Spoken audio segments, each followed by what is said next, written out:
एक कपल को शादी के 11 साल बाद एक लड़का हुआ। वे बहुत ही प्रेमी कपल थे और उनका लड़का उनकी आंखों का तारा था। एक सुबह जब वह लड़का तकरीबन 2 साल का था, पति ने एक दवाई की बोतल खुली देखी। उसे काम पर जाने के लिए देरी हो रही थी, इसीलिए उसने अपनी पत्नी से उस बोतल का ढक्कन लगाने और अलमारी में रखने को कहा। लड़के की मम्मी रसोई घर में तल्लीन थी, वो ये पूरी तरह से भूल गई थी। लड़के ने वह बोतल देखी और खेलने के इरादे से उस बोतल की ओर गया। बोतल के कलर ने उसे मोह लिया, इसलिए उसने उसमें की दवाई पूरी पी ली। उस दवाई की छोटे बच्चों को छोटी सी मात्रा भी जहरीली हो सकती थी। जब वह लड़का नीचे गिरा तब उसकी मम्मी ने उसे जल्द से जल्द दवाखाने ले गई, जहां उसकी मौत हो गई। उसकी मम्मी पूरी तरह से हैरान हो गई थी। वह भयभीत हो गई थी कि कैसे अब वो अपने पति का सामना करेगी। जब लड़के के परेशान पिता दवाखाना में आए तो उन्होंने अपने बेटे को मृत पाया और अपनी पत्नी की तरफ देखते हुए सिर्फ 4 शब्द कहे। आपको क्या लगता है कौन से होंगे वो 4 शब्द? पति ने सिर्फ इतना ही कहा, आई लव यू डार्लिंग। उसके पति का अनअपेक्षित व्यवहार आश्चर्यचकित करने वाला था।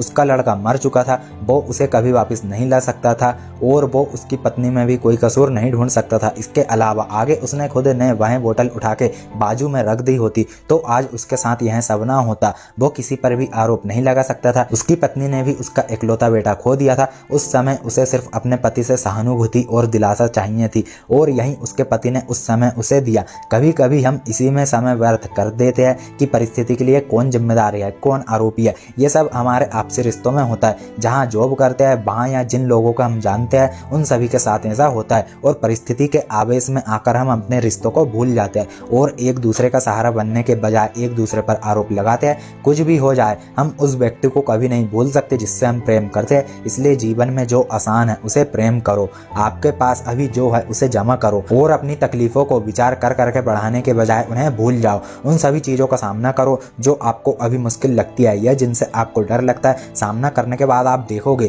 कि वो चीज़ें उतनी मुश्किल नहीं है जितना कि आप पहले सोच रहे थे। हमें परिस्थिति को समझकर ही लोगों के साथ व्यवहार करना चाहिए और लोगों की कठिन परिस्थितियों में उनका हमदर्द बनना चाहिए।